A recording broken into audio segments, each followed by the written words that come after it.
Bueno, puse en el chat, ¿verdad? Vamos a hacer un pequeño resumen de la clase anterior, no con el ánimo de calificarlos, sino con el ánimo de ver si me explico bien y si hemos interiorizado un poco más sobre la misma, ¿verdad? Estoy segura que sí. Bueno, vamos a ver.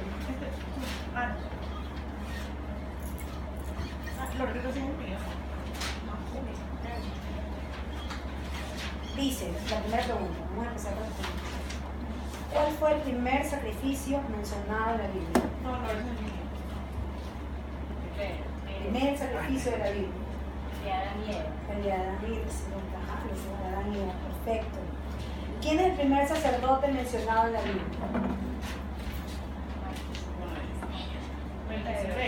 Melquisedec, perfecto. ¿Qué? Melquisedec. Ya creo que lo vamos a decir. Emma, ¿tú me puedes explicar quién es Melquisedec? Melquisedec creo que era del Antiguo Testamento, que había explicado y que él era como Jesús en el Nuevo Testamento. Era prefigura de Jesús en el Nuevo Testamento. ¿Pero por qué era prefigura de Jesús? ¿Qué era Melquisedec?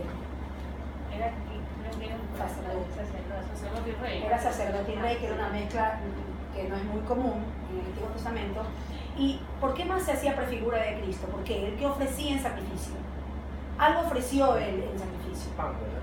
Pan y vino, correcto. Fue un ofertorio que no fue de animales, ¿verdad? No hubo sangre de por medio, sino que fue pan y vino, y es un anticipo a lo que Jesús va a hacer en la última cena, ¿verdad?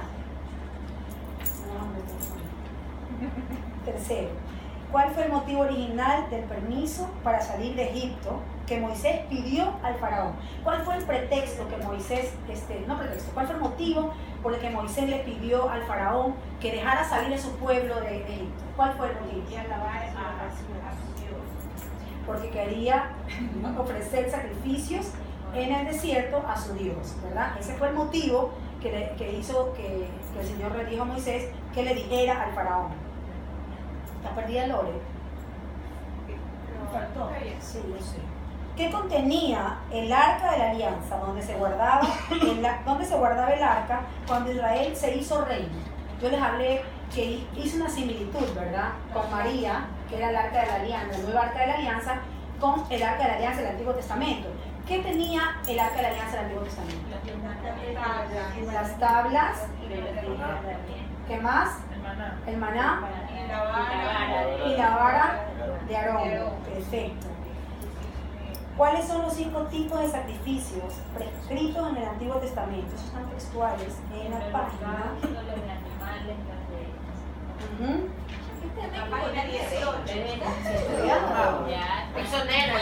A ver, tenemos el holocausto, que era consumir completo el animal, el sacrificio de cereal o granos. ¿Qué más? Hola. Sacrificio de comunión. ¿Cómo era? Pero a ver. Tenemos el holocausto, que era el animal completo. Tenemos sacrificio de cereales o granos, o harinas, de los ácimos, ¿te acuerdas? El sacrificio de comunión. Era un sacrificio en un animal en que la grasa de las extrañas y los riñones se quemaban al levantar y la carne consumida por la persona que ofrece sacrificio a los sacerdotes. Era otro tipo. Era otro tipo de sacrificio. El otro es el sacrificio de expiación de los pecados. ¿Ya? ¿Cómo era? Ese era para expiar los pecados. El sacerdote en representación del pueblo ofrecía el sacrificio por los pecados de él y luego también por los pecados del pueblo. Pero todos, o sea, los 5 sacrificios son para limpiar pecados. No. Algunos, ahora vas a ver que algunos son de alabanza por la majestuosidad de la creación, otros son de expiación de los pecados, otros son por acción de gracias. Por ejemplo, la Torá es acción de gracias, el pan y vino. Y el sacrificio de reparación. Bueno, y de ahí tenemos, ¿qué es un sacrificio todá? ¿Qué será un sacrificio todá? Por allá los nuevos. Es el sacrificio de acción de gracias. Es el sacrificio de acción de gracias, pero ¿qué se ofrece? Eucaristía.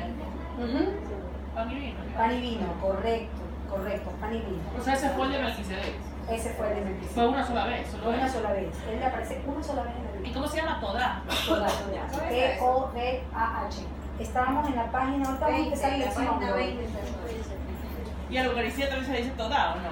Solo el sacrificio de él. Ahí no te voy a explicar eso. Bueno, vamos a empezar. Mis preguntas son Pues no está perfecto. A ver, Jesús, el último y perfecto sacrificio. Toda te odia. Página 24, chicas. Voy a tratar de ir más o menos tratando de seguir el libro, ¿verdad? Pero siempre me salgo un poco de eso. Luego por otro lado. La página 24 que dice Digno del Cordero. Digno del Cordero, exacto. Y yo respondí todas las preguntas en un libro y no, me ahorita encontré el otro libro que me encontraba, el de las preguntas no sé dónde es. Ok. Por eso estaba viendo no, este dice Daniel, el que ve rayado el suyo. El que me diste ayer. Ok, empezamos. Cacho, me quedó la impresión de ahí. No puedo imprimir otra. Ya. Digno del Cordero de Dios. Los títulos de Jesús. Jesús tenía varios nombres en el Nuevo Testamento, ¿no? Era llamado el ungido. ¿Por qué el ungido? Porque en el Antiguo Testamento los reyes que iban a reinar una nación eran ungidos, ¿verdad? Con aceite. ¿Para qué? Para poder quedarse llenos del Espíritu Santo y poder reinar esa nación. Porque era, por ejemplo, Israel, ¿ya? Que era la nación de Cristo, el pueblo de Dios, era el pueblo escogido de Dios. Necesitaba un rey que tenga el Espíritu Santo. Ya como Dani siempre lo dice, en el Antiguo Testamento solo los reyes eran llenos del Espíritu Santo, lo que te conversaban con el Señor, con Dios, ¿verdad? Es lo que tenían esta comunicación con Dios para poder ellos comunicarse con el pueblo. Eran como intercesores, ¿verdad? Eso es el ungido. Y al Señor Jesús se le llama ungido en el Nuevo Testamento. Pero también se le llama Cristo, que es el griego de ungido. Y también se le llama Mesías, que es en hebreo. ¿Ya? Marcos, por ejemplo, le dice el Hijo de Dios. ¿Ya? También le dice el Rey de los Judíos. ¿Qué más se le dice? En Hebreos, por ejemplo, San Pablo le dice el sumo sacerdote. El sacerdote supremo y eterno, porque Cristo es sacerdote y es víctima al mismo tiempo, ¿verdad? Más adelante vamos a ver eso. Pero hay un nombre que se revela muchísimo en la Biblia. 28 veces se le dice Cordero de Dios en el Apocalipsis. ¿Ya? En 22 capítulos, Juan, que es el que recibe las visiones del Apocalipsis en la isla de Patmos, lo nombra 28 veces Cordero de Dios. Pero ¿qué es este Cordero de Dios? ¿Quién es este Cordero de Dios? Vimos en el Antiguo Testamento, ¿verdad? Esa Pascua del Éxodo que Dios le dijo a su pueblo por intermedio de Moisés: coge un cordero, ¿verdad? ¿Saben la historia? Que sacrifíquenlo esa noche y la sangre van y cocinan las ramas de la puerta, ¿verdad? Eso fue la Pascua judía. Pero eso era, yo les dije que eso era prefigura de Cristo en la Pascua de Cristo. Después vamos a ver todas las similitudes que tiene la Pascua de Cristo con la Pascua judía y por qué se le llama Cordero de Dios. Vamos siguiendo acá la lectura. ¿Por qué le llamamos Cordero de Dios? Aquí está. Jesús es el sacrificio perfecto, ¿verdad?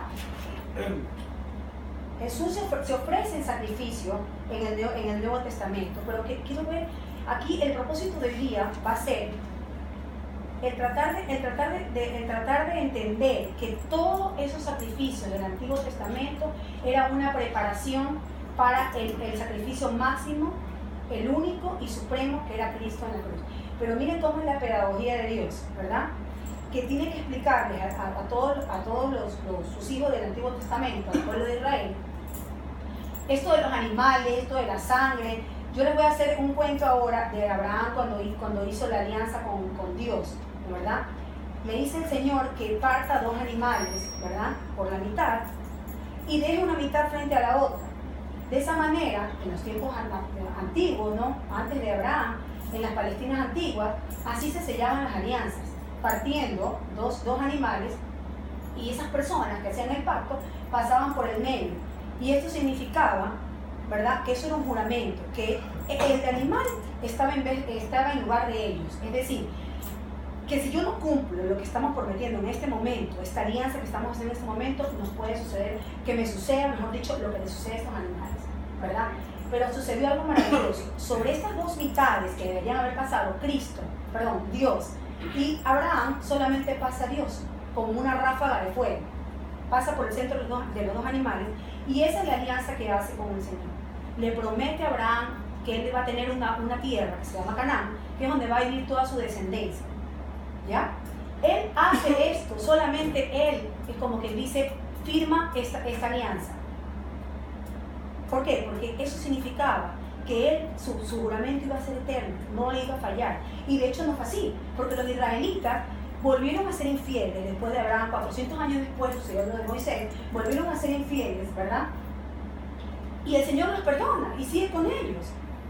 Es más, el profeta Oseas tiene una similitud maravillosa porque se casa con una mujer que era prostituta, si no me equivoco, ¿ya? Y muy infiel, y él hace esta similitud, el Señor, o sea, Dios, hace esta similitud con el pueblo para que puedan entender, ¿no, verdad?, que él iba a ser fiel hasta la muerte, porque partir esos animales y derramar la sangre como lo hizo Moisés, en el momento que le dijo, ¿vas a cumplir con todos los preceptos de Dios? Sí, vamos a cumplir. Pues entonces que esta sangre sea el sello de esta alianza con Dios. O sea, esa alianza, cuando tú sellas esa alianza con sangre, quiere decir que tú estás dispuesto hasta la muerte con esa A ver, alianza. pero tú hablaste la clase pasada de una alianza que fue con Moisés, que tú decías que le echaban sangre al Ajá, pueblo. ajá. Y ahora la que está diciendo Abraham es otra. 400 años antes. O sea, la primera alianza fue con Abraham. Claro. La primera alianza es con Adán. Ya, pero la digamos la de Pero sangre, la de ok. animal y todo eso. La animal es con Abraham. Ya, entonces. Porque la de Noé fue el diluvio. Ya, ¿y esto fue qué fue? Después de lo de Isaac. Claro. O sea, él le dice ya, pasa lo de Isaac y. No. Antes de que tuviera Isaac. Eso sucedió cuando Abraham tenía 75 años. Cuando tiene a Isaac, tiene 100. ¿En serio? Sí. Es que la gente en ese ángulo vive como 500 más. Ya, entonces él con Abraham hace. ¿Cuál fue la visión de Abraham? O sea, ¿qué fue lo Él es que.? el padre, él es nuestro. Exacto, pero él lo sacó de ahí, se lo llevó a otro lado. Lo sacó de Ur de los Caldeos y lo llevó a él para empezar con él, su pueblo, su nación, ¿verdad? Para empezar con él, lo sacó para llevarlo a la tierra de Canaán, donde iba a ser la tierra prometida. Ahí se empieza a formar toda esta después tribu, después nación, Sí. después reinado, todo lo que empieza a No, suceder. pero es que lo que pasa es que ya después el reinado, mucho después. Estamos hablando de 2000 años antes de Cristo. Yo sé, pero el pueblo de Reinado Israel, digamos, con- empieza con Abraham. Claro, empieza con Abraham, correcto. Sin ser Israel, obviamente después. Exactamente. Ya, Exactamente. claro, ya. cuando Entonces, ya, con Abraham, ¿cómo fue ese pacto ahí de la cortinura? parte de los animales, como les dije, ¿no?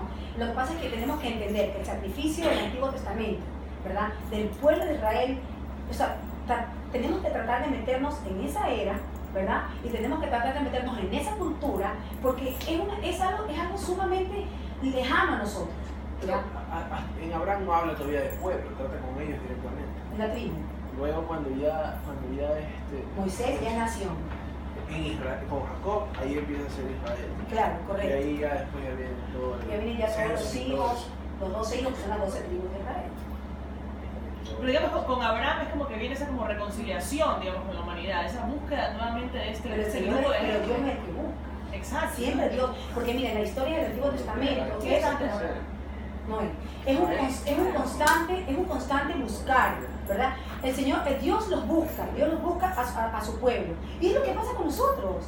Realmente el Señor siempre está a la puerta y llama. Y nosotros somos lo que podemos abrir si queremos o no queremos, ¿verdad?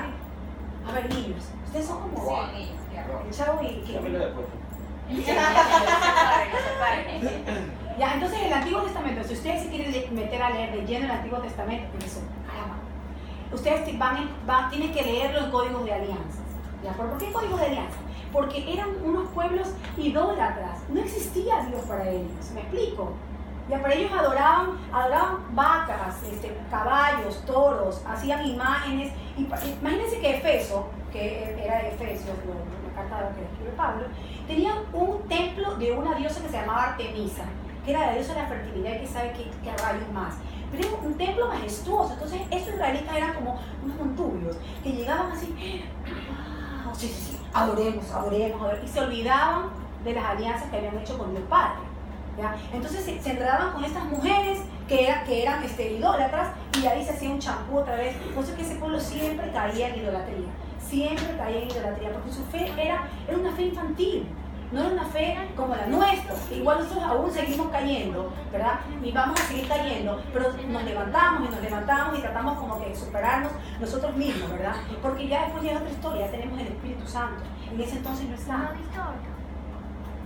Acuérdense que el Señor Jesús dice, es preciso que yo me muera para que venga el Espíritu.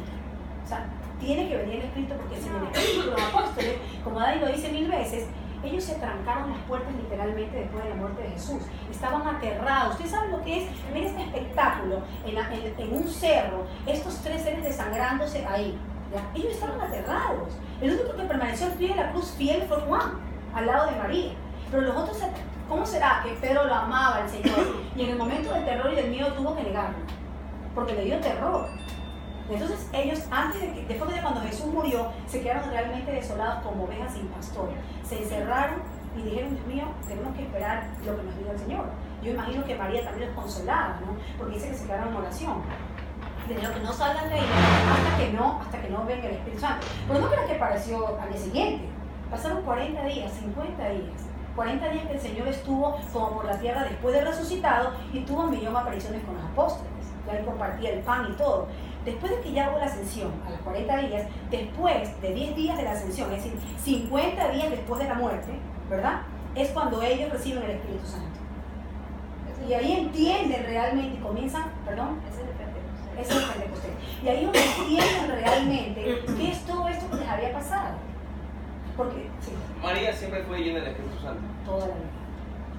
Acuérdate cuando la salud del ángel, llena de gracia, sin pecado concebida. Y dijo otro caso mal.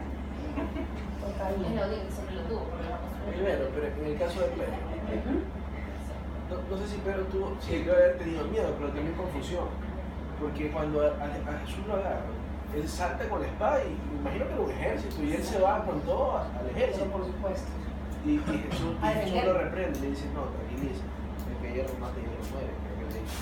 Ya, entonces, no sé. No, estamos ya por otro lado. No, es que siempre cuando una pasa cosa eso. enlaza a otra, por algo legal. Sí. Por algo legal. Claro, entonces yo creo que en el tema de Pedro, más que miedo, puede ser confusión y también los planes de Dios, porque cuando él actuaba de esa manera lo mataban y qué pasaba con la iglesia, o sea, son muchas cosas. Aparte que recuerda que ellos, todo el pueblo de Israel, ¿qué esperaban? Esperaban el Mesías. ¿Y quién era el Mesías? El liberador. Y no iba a entrar, ellos nunca se imaginaron que este libertador iba a ser un tipo humilde, hijo de un carpintero, que iba a entrar en un burrito a Jerusalén, a la Pascua. De los más humildes, nunca se imaginaron eso. Ellos se imaginaron un guerrero, como dice este Micho, con espada y con cuchillo, que venía a liberarlos, pero su liberación no era física, su liberación era espiritual. Él lo iba a liberar del pecado. Como Dani siempre dice cuando vamos a las predicaciones, nosotros antes de que Jesús muriera y resucitara en la cruz, nosotros estábamos muertos. O sea, literalmente, en el Catecismo de la Iglesia Católica y en la Biblia, todos los que morían antes de que Jesús resucitara, se iban al lugar de los muertos que se llamaba Seol, en ese entonces, el lugar de los muertos. No se podría decir que sea un infierno, porque estaban también los justos. Entonces en el credo dice, descendió a los infiernos, ¿verdad? ¿Por qué descendió a los infiernos? Dios, porque descendió a liberar a los justos. Estaba Abraham, entre los que conocemos, estaba Moisés, estaban todos los profetas, y tenía que liberarlos. ¿Por qué? Porque Jesús con su resurrección, con ese vencer a la muerte, Él abrió las puertas del cielo para todos nosotros. Y Él subió con estos justos primero. Estaban todos en el seno de Abraham. Ustedes hoy día escucharon el evangelio de hoy, ¿verdad? Del rico Pulón y de Lázaro. Lázaro estaba en el seno de Abraham. No sacó a los malos, ellos estaban condenados, porque hubo gente realmente perversa, hacía sacrificios humanos. Él bajó a liberar a los justos. ¿Ya? Ya. Dígame ya. No, estamos en una pequeña discusión. A ver, dígame. ¿Por qué los justos estaban en el infierno y no estaban en el Estaban purgatorio? en el purgatorio, no tengas lío. Puede ser que el Seol sea el lugar de los muertos. Ese es el título, no es el infierno. ¿Por qué? Porque no había Dios. Ah, claro, eso es lo que les estoy diciendo. Claro, estaban en el lugar de los muertos porque Jesucristo todavía no había resucitado.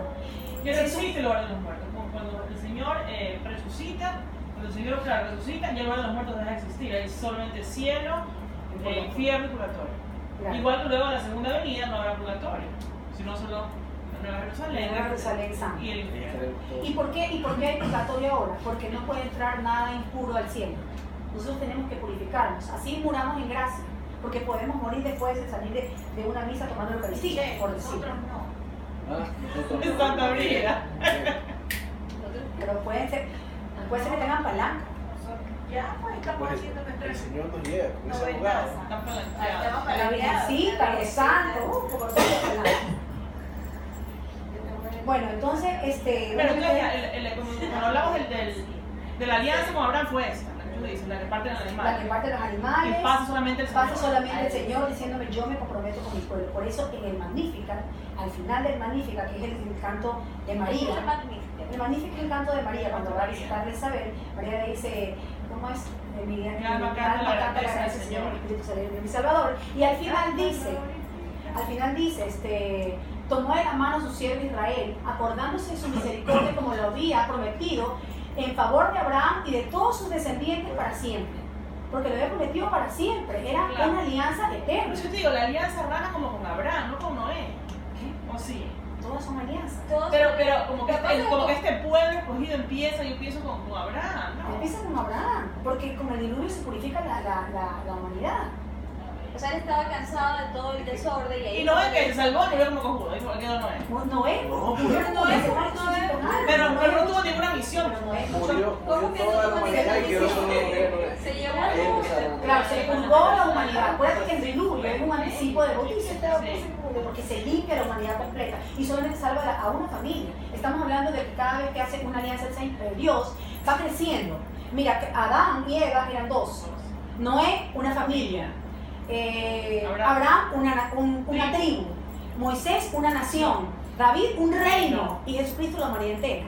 Jesucristo es la última alianza que estamos viviendo nosotros. Es la última alianza que estamos viviendo nosotros ahorita. Esta es nuestra oportunidad de disfrutar ese romance que tenemos que tener con Cristo ahorita.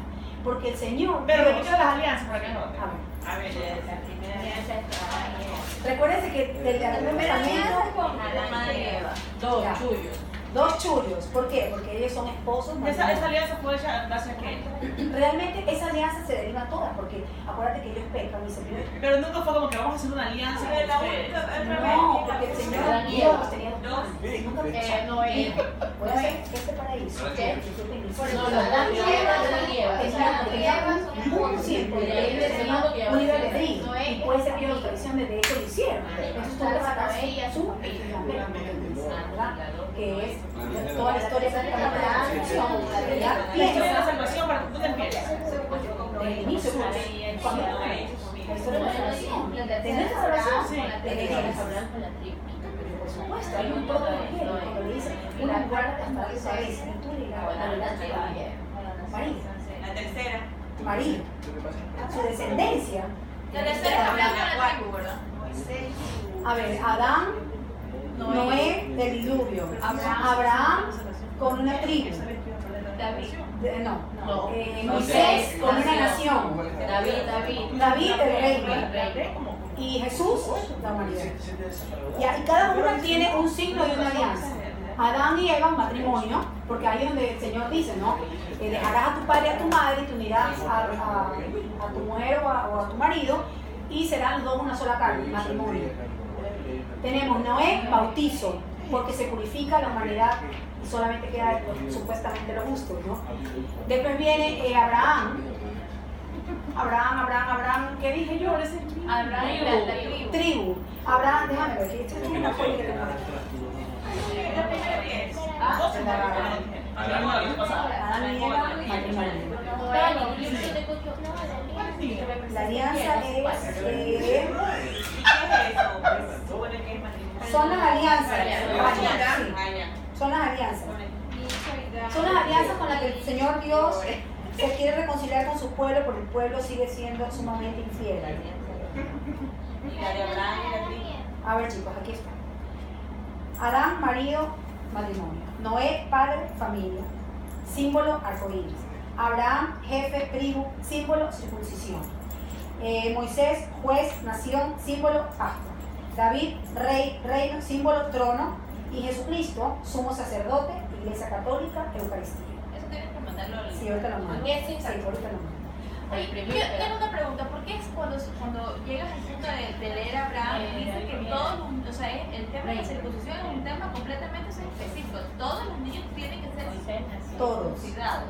Todos. De la fecha, todos. No, por eso es a ver, ya te voy a decir. Por eso pregunto. Está bien, está bien. Yo de 16 años y Está bien. no. Lo que pasa es que ahí dice que que habían Sí. grandes. Jurado, A ver, la vida de noche. Sí, la vida de noche. Dice, en Hechos de los Apóstoles del Nuevo Testamento, ¿verdad? Comenzaron, Pablo fue evangelizando a los gentiles. ¿Qué gentiles? Que no eran judíos, sino ya empezaba a evangelizarse la humanidad entera, ¿verdad?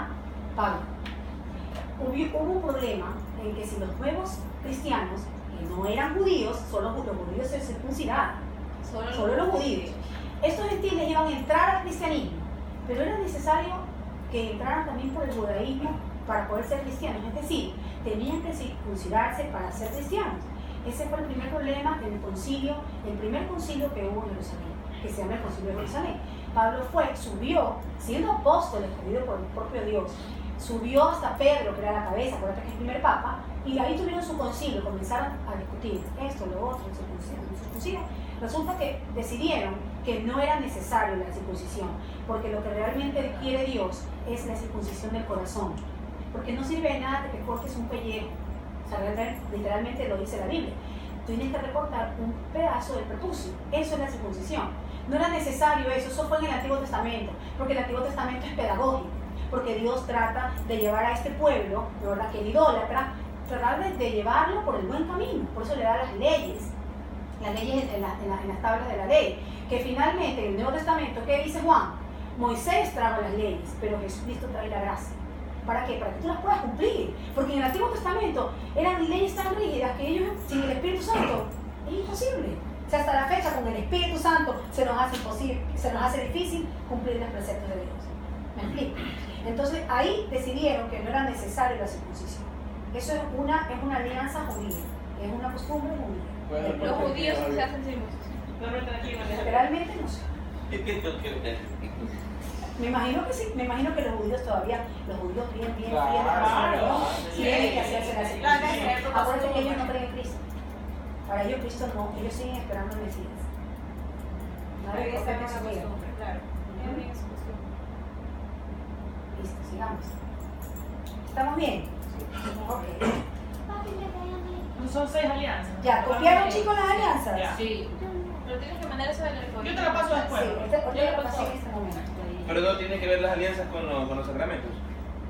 No, no Como tiene que ver. este, Algunos sí. Adán y Eva, Sí, matrimonio, matrimonio, bautizo, pero de ahí, sí, la Eucaristía también está. ¿Qué más estaba? Moisés era el arcoíris, ¿no? ¿Qué? Pascua, pero la Pascua no es, o sea, el resultado de la Eucaristía, pero ya está en Jesucristo. Sí, no, sí, No todos los sacramentos.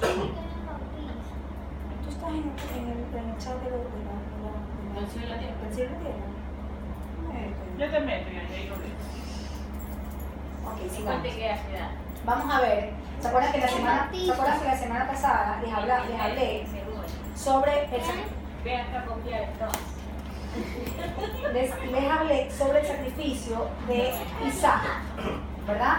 Y les dije que tenía un paralelismo con Cristo, que era una prefigura de que Isaac era hijo de Abraham, ¿verdad? Iba a ser sacrificado, su único hijo, pero lo salvó el ángel del Señor, realmente Dios, y finalmente no lo mató, no lo sacrificó, ¿verdad? Aquí les tengo las similitudes que no son difíciles de entender. Están en la página 26, pero igual yo les voy diciendo. Si quieren tomar nota, está ahí. Primera similitud. Un padre ofrece a su hijo amado, Isaac. Cristo, el padre ofrece a su hijo amado. El segundo, tercer párrafo. Exacto, vayan como subrayando. Ya, al tercer día Isaac fue rescatado de la muerte, eso no les conté. Okay. Cuando Abraham recibe la orden de Dios de llevárselo al monte Moria, a Isaac, para acabar con la vida de Isaac, ¿verdad? Era literalmente caminar 3 días. Ellos caminaron 3 días, por eso es que dicen que es imposible que Isaac fuera un niño, porque los artistas a veces plásticos lo pintan como que Isaac es un niño. Isaac no pudo haber sido un niño nunca, porque un niño de 13, 12 años no va a cargar con toda la leña para un sacrificio por 3 días. Tiene que haber sido un hombre de unos 18, 19 años, 20 años, un joven, ¿ya? Y cargó con leño, cargó 3 días. 3 días caminaron y llegaron al monte Moria al tercer día. Y el tercer día, que fue el sacrificio, fue el salvado de la muerte. Porque le dijo, no, no lo mates, no lo sacrifiques. Por eso tiene similitud con Cristo. Por eso tercer día resucitó. Venció a la muerte. Es fantástico, sí. Sigamos. La víctima lleva la leña de su propio sacrificio. Jesús también cargó con su cruz. La víctima va voluntariamente a su sacrificio. Jesús da su vida libremente, ¿verdad? Porque en la Biblia nunca se habla de que cuando fue atado Isaac, ¿verdad? Tomemos en cuenta que Abraham tenía 100 años y el tipo tenía 19. O sea, de una sola, por no decir un solo bofetazo, un solo empujón, le hubiera dicho, ¿sabes qué? Zafa, a mí no me vas a matar. Pero sin embargo se ve la obediencia, se entrevé la obediencia de Isaac. O sea, no se ve nunca que haya tenido una discusión, que haya forcejeado. Simplemente fue atado y fue puesto en el altar de sacrificios. Él se dejó. Entonces siempre yo pienso que él siempre supo que él iba a ser sacrificado. Porque le pregunta a papá, ¿dónde está el carnero? Y aquí también se parece, porque dice, los sacerdotes empezaban a sacrificar. Dios provee la víctima del holocausto. Dios proveyó el nuevo cordero, su único hijo.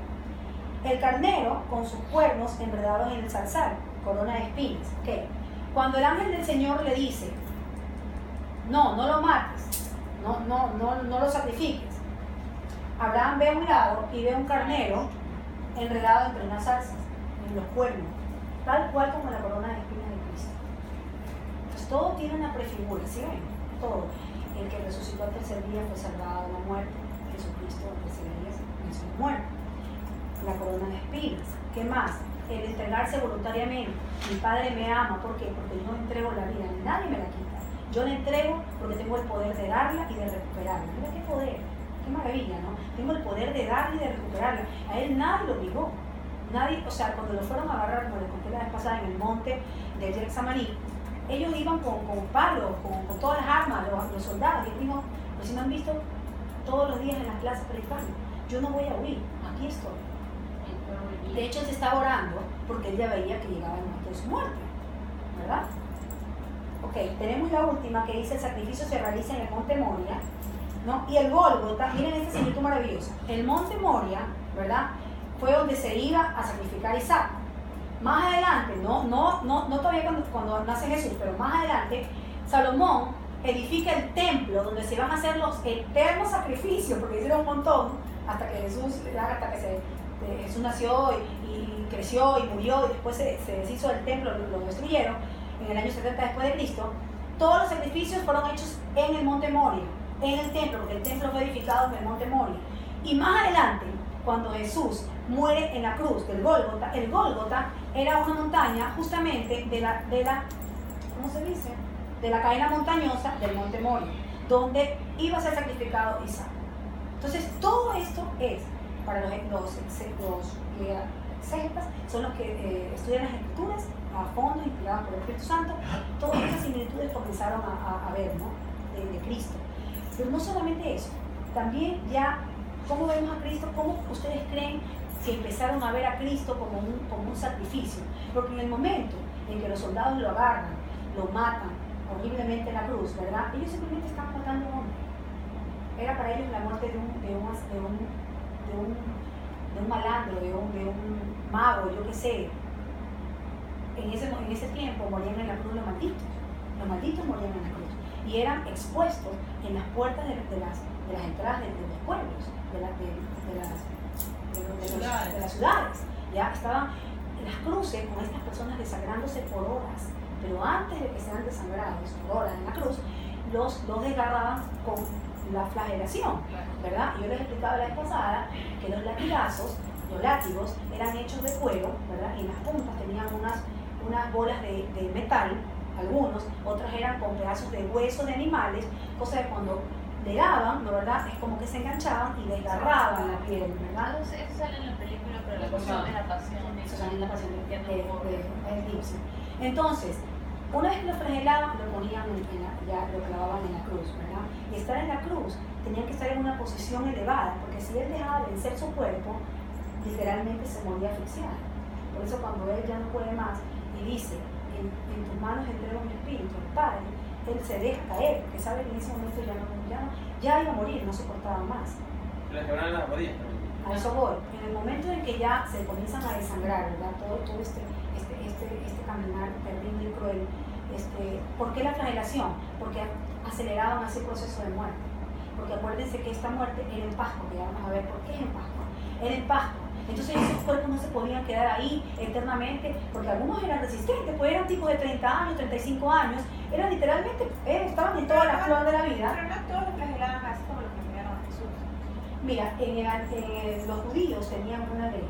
Había, cuando tú no estabas de acuerdo con, con las autoridades judías, se podría decir, los ancianos de la ley, los escribas, los sacerdotes, toda esta gente que era muy pegada a la ley, ¿verdad? Los fariseos. Cuando tú eras en rebelión de ellos, acuérdate que esto es un pueblo sufrido, cuando tú eras en rebelión de ellos, había un castigo, que era, te condenaban a los 39 azotes. Entonces no era solamente que Jesús lo sufrió, pero aquí hay algo súper importante, que a Jesús no lo azotaron los judíos, lo azotaron los romanos, y los romanos no tenían esa ley. Entonces, en la pasión de Cristo es súper bien interpretado, porque los soldados se cansan de latigar y de flagelar a Cristo. Y se quedan literalmente así y hacen turnos. O sea, por eso cuando Juan Pablo II vio la película y le dijeron demasiado sangrienta, él dijo, no, así fue como fue. Y fue peor. Imagínense qué cantidad de sangre que habrá perdido, que en el momento en que Jesús muere, cuando llegan a romper las piernas, ¿verdad? Y se dan cuenta que Jesús ya estaba muerto, y le ponen el lanza al lado, solamente le sale agua sangre. Ahí tiene dos significados maravillosos. Primero, el bautismo, porque el agua te purifica. Es más, ese soldado se convirtió, cayó de rodillas, postrado a los pies del Señor. Se convirtió. Y también tiene otro significado. Quiere decir que el Señor dio hasta la última gota de sangre por cada uno de nosotros. Por eso el Señor, por eso es que el Señor Jesús ya hizo su trabajo, ¿verdad? Él pagó por nosotros a precio de sangre. Por cada uno de nosotros. A Él no le interesó si tú eres adúltera o si tú eres mentiroso o si tú eres un criminal, no le importó. Él pagó por todos. Ahora es tu decisión si tú quieres agarrar esa salvación. Él te está tirando así, toma, sálvate, agarra la boya.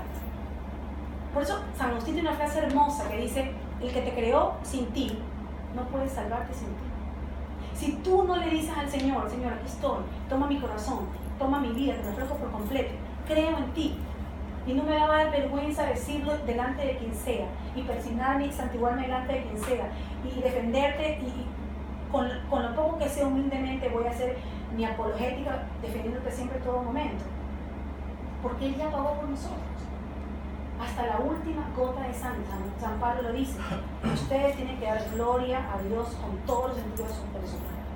Cuando vamos a misa, damos al Señor gloria a Dios con todos nuestros sentidos.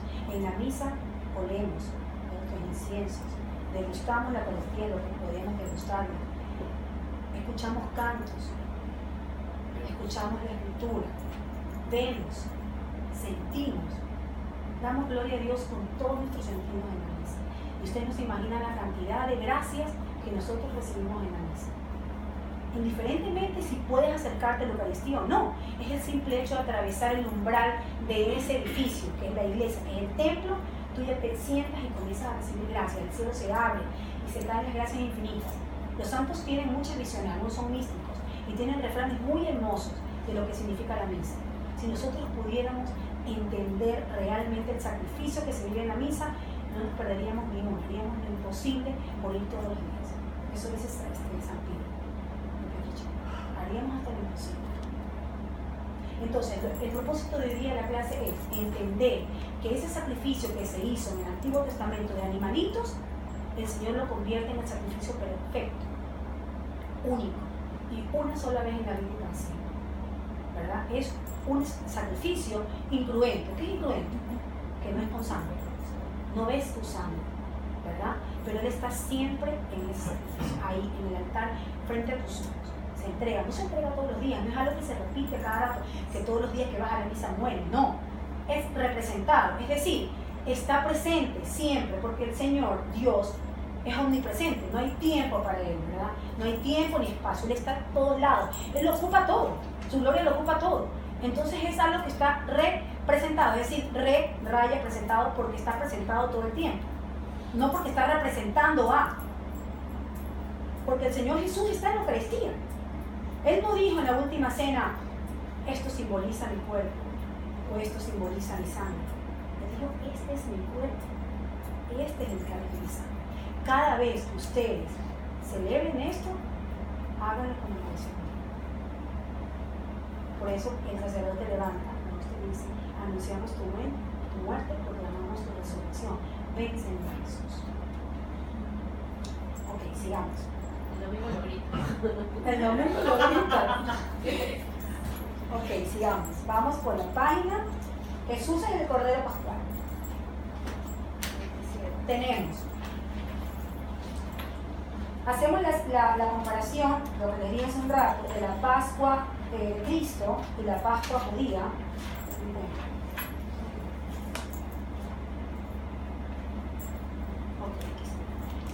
Paralelismo de la Pascua judía y la Pascua de Cristo. Los sacerdotes empezaban a sacrificar los corderos en la hora sexta. Aquí hay otra explicación. Vamos a remontarnos al Antiguo Testamento. Los judíos, ¿verdad?, tenían un horario diferente al nuestro.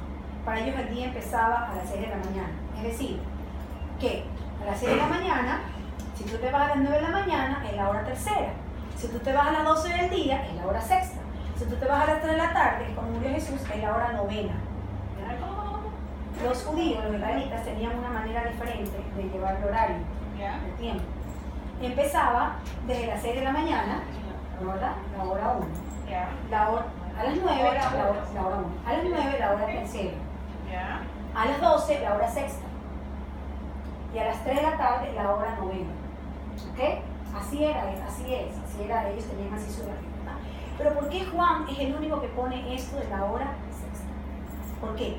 Porque Juan nos quiere dar a entender, el apóstol Juan, de que Jesucristo es sacerdote. ¿Ya? Porque los sacerdotes empezaban a sacrificar en la hora sexta, justamente en vísperas de Pascua, ¿verdad? O sea, ¿qué hora era? Las 12 del día. Ya que fue cuando empezó realmente el Calvario, esto de que vas a Caifás, vas a Anás, vas a Pilato y los hacen caminar de un lado al otro y yo no me quiero meter, entonces... Eso fue que 3 horas. Claro, empezó como a las 12, me imagino, su Calvario. Y el Señor murió 3 de la tarde. El Señor murió 3 de la tarde. Ya, entonces, Buenas. entonces estamos hablando de que por qué Juan hace esta como puntuación ahí. Porque Juan, bueno, para empezar, Juan es un evangelio, muy aparte de los otros tres, Juan es un evangelio para un poco el cristiano ya con la fe un poco más madura, ¿verdad? Por eso siempre te dicen, si tú nunca has leído la Biblia, empieza por Mateo y por Marcos. Ya Lucas era un poquito más instruido, era médico, pero Juan no se basó de ninguno de estos tres, porque él lo desterraron a la isla de Patmos, justamente por el evangelio, y murió viejito, y ahí tuvo las visiones del Apocalipsis, y ahí escribió su evangelio, ¿ya? Entonces su evangelio es súper espiritual, es totalmente diferente a los otros tres. Entonces él no le llama milagros a los milagros de Cristo, le llama signos, porque para él los utiliza como signos. Entonces él, ¿por qué dice la hora sexta? Porque nos quiere dar a entender de que como los sacerdotes hacían los sacrificios a la hora sexta, ¿verdad? Jesucristo es sumo sacerdote y es víctima al mismo tiempo. Es decir, él ofrece el sacrificio, pero se ofrece él mismo, porque es su carne la que se va a crucificar, ¿verdad? Ok. Dice, los sacerdotes empezaban a sacrificar a los corderos en la hora sexta. Pilatos entregó a Jesús para ser crucificado cerca del mediodía. Ahí está la primera similitud. Las piernas de los corderos pascuales no se quebraban. Los soldados no quebraron las piernas de Jesús. Ramas de hisopo fueron ocupadas para rociar la sangre del cordero pascual en las puertas de las ambas cuando estaban todavía presos en Egipto, ¿verdad? Al Señor Jesús le sujetaron una rama de hisopo. ¿Se acuerdan cuando él dijo, tengo sed? ¿Verdad? Y le dieron con un algodón de vinagre y con una rama de hisopo le hicieron llegar. Bueno, hasta ahí es la comparación.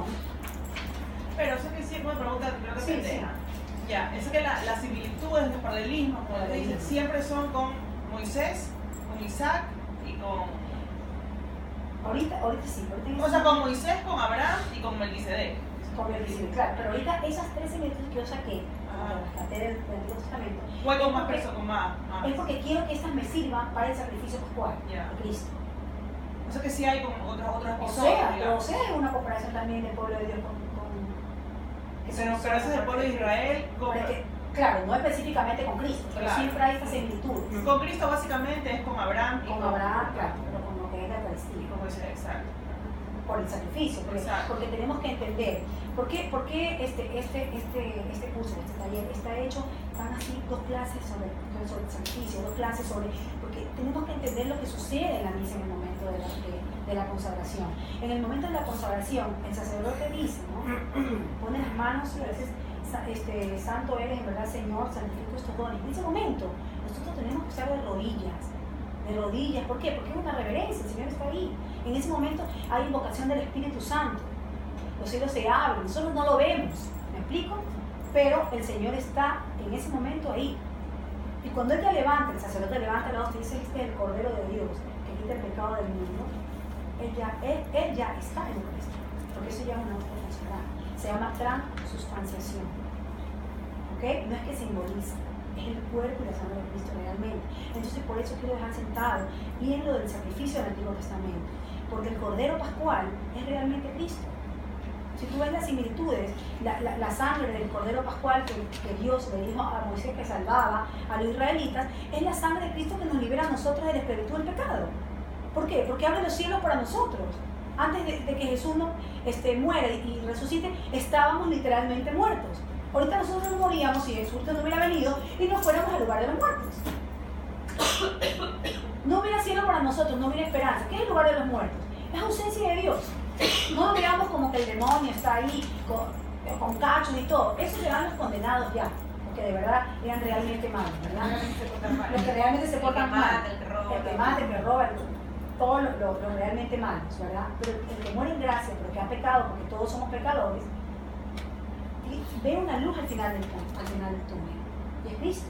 Esperanza de Cristo. Esa es la esperanza de Cristo. Por eso siempre, no sé si ustedes han escuchado, Dani, siempre ora por las almas del purgatorio. Cuando hacemos un rosario, siempre se libera un alma. Tanta gente en el purgatorio, tantas almas en el purgatorio, que tienen ausencia de Dios y viven en angustia. Quizás no se están quemando, pero están en angustia. ¿Por qué?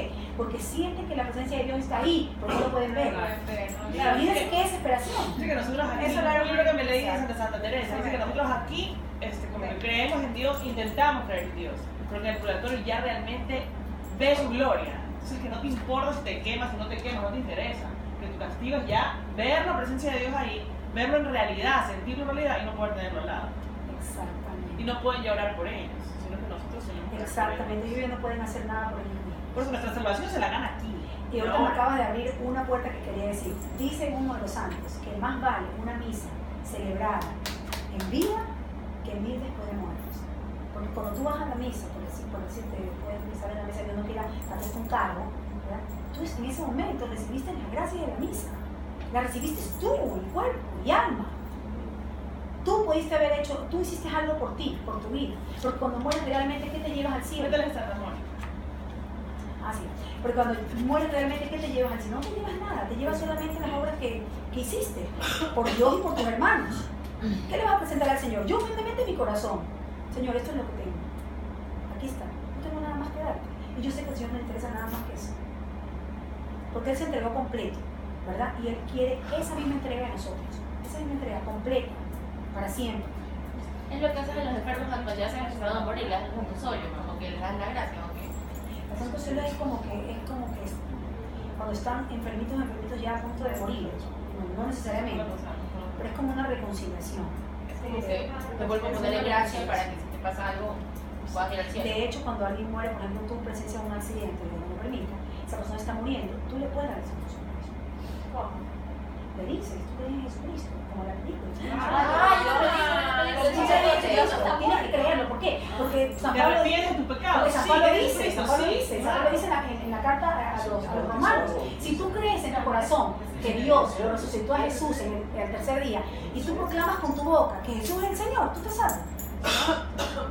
Ya saben todos, hay alguien ahí, tú crees en el Señor, sí, tú Crees, amas, sí, te arrepientes de tu pecado. arrepientes de tu pecado, Tienes que ver sí. la película.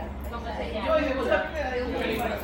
Dios no muerto. Ahí sale, se ve exactamente exacto. a ver, si tú crees con tu corazón y declaras con Pero tus sí, labios ¿cómo está que diciendo Jesucristo- ellos? no, si tú crees con tu corazón que Jesucristo es el Señor y declaras con tus labios que Dios lo resucitó entre los muertos, No, eres si tú salvo. crees, no, si tú crees con el corazón que Dios lo resucitó antes de morir de los muertos y declaras con tu labio que Jesús es el Señor, estás salvo. Pero ahí hay algo, bueno, claro, si estás a punto de morir, no tienes tiempo. Pero hay que pensar un poco más profundo. ¿Ya? ¿Qué es creer con el corazón?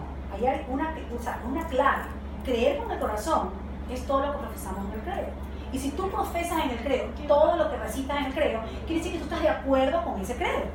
Porque tú no vas a decir algo, creo en Dios Padre todo por eso, y vas a vivir totalmente incoherente a lo que crees. Acuérdate que tú en la misa estás bajo juramento. En nombre del Padre, del Hijo y del Espíritu Santo, todo lo que yo diga aquí es verdad y nada más que la verdad.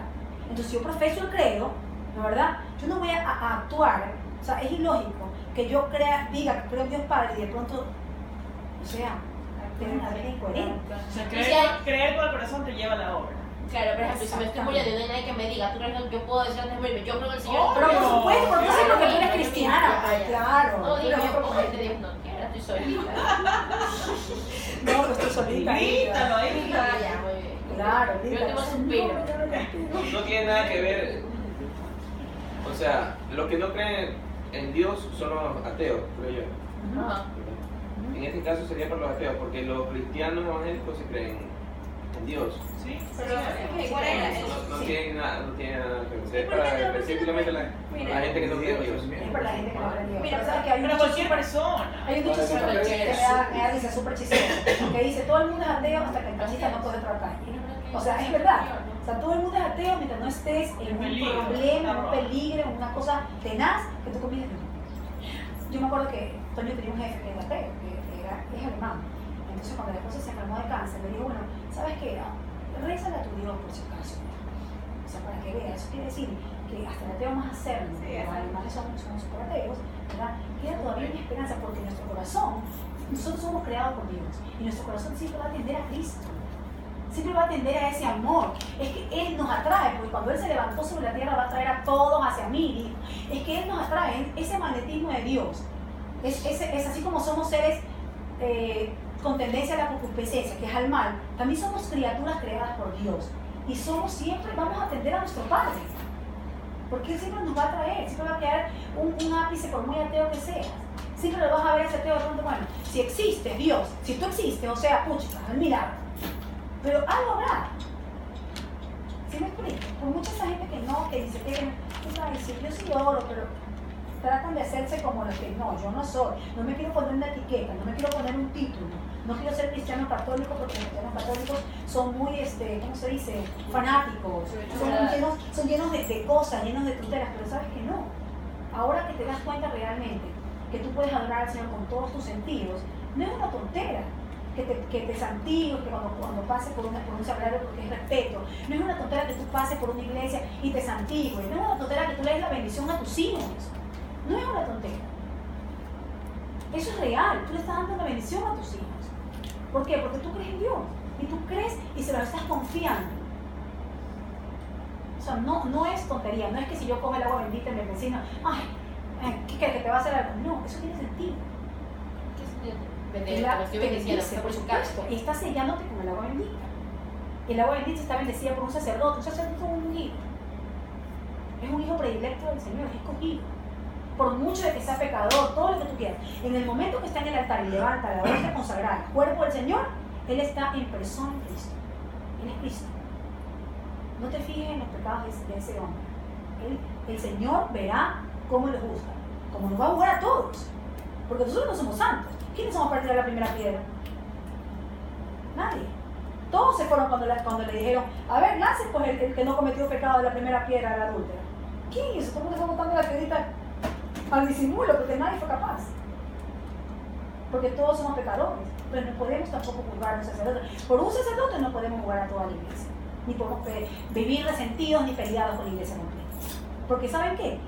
Más ruido hace un árbol cuando se cae que un árbol cuando crece. ¿Verdad? Claro, el sacerdote que hace misión en lo más recóndito de la India y se pudre del calor y da de comer a los enfermos, eso nadie lo reconoce. A eso nadie lo sabe, nadie le para bola, nadie lo publica. Pero sí, uno que violó a un niño, puchica, empapelado, todo esto hasta película, nominada al Oscar. O sea, no es justo. O sea, no pueden pagar todos por uno. Mira, no realidad. digo nada hoy día. ¡Abre, señor! Y una pregunta, y cuando un enfermo no puede hablar, y tú dices que necesita... Tienes que moverla así. Tiene que hacer así. ¿Cómo? Pero con los Emma, ojos, sí. mentalmente lo está Cuando está en diciendo. coma, por ¿Crees en el ejemplo, Señor? Ajá. le vas a dar los santos óleos. Aunque probablemente ya cuando esté en coma ya no esté. Te lo digo Supuestamente es necesario. ¿Pero qué estará pensando? No, por mi mamá. ¿Qué le pasó a tu mami? No, bueno, ella murió por cáncer. Entonces, como tú dices, nosotros le pedimos a Un un padre sacerdote, que le diga, los santos óleos. sí, Pero ella estaba inconsciente. Pero si le dio los santos óleos y está inconsciente, eso es válido. eso. Claro, porque su alma está bien. Aparte que el sacerdote en ese momento te perdona los pecados y Te todo. está perdonando los Claro. pecados, Claro, claro, se llama sí, unción de los por supuesto que sí. discípulos. por eso dices como que, no, sí no está, tendría que estar, ya me pusiste a pensar. Pero No, tú, no, no, el alma Zule, está ahí. lo mejor que puedes hacer con tu mamá es orar todos los días. Y ahí entra lo de Santa Mónica. Santa Mónica era mamá de San Agustín, ¿ya? Para los que no saben. La pobre mujer lloraba lágrimas de sangre por la conversión de San Agustín. San Agustín se convirtió a los 30 y pico de años. Era un desenfrenado, sexo, droga, alcohol, o sea, y aparte tenía unas creencias maniqueístas, creía en los astros y un poco de cosas raras. Cuando se convirtió, ya pues la mamá dijo, Dios mío, ya no tengo nada más que ver en esta tierra, ya he visto tu corazón entregado completamente al Señor, estaba feliz. Y le dijo, el día que yo me muero, lo que yo quiero, no, lo que yo quiero que hagas es,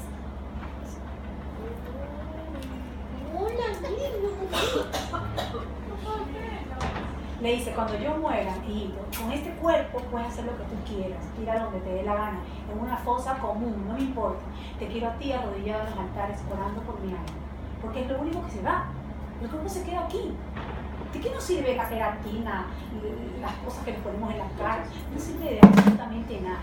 Eso son vanidad de vanidades. Lo único que te sirve realmente es el alma. Eso es lo bello que realmente tenemos. Es lo que va a brillar ante el Señor para nuestro juicio personal. hay que dejarte claro que en el momento en que el sacerdote va, en ese momento él está ya perdonado de tus pecados. Obviamente si estás en coma no puedes hablar y eso lo sabe el sacerdote.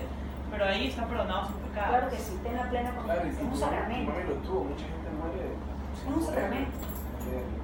Que se vive por Cristo. Es un sacramento. Y además de que ahora por ella Eso es su Eso sí. Además de cuando la gente está enferma, también eso es parte de lo que estuve leyendo hace poco. Cuando tú empiezas como a purgar aquí, y ni siquiera necesitas purgatorio porque estás como pagando, digamos, aquí en la tierra.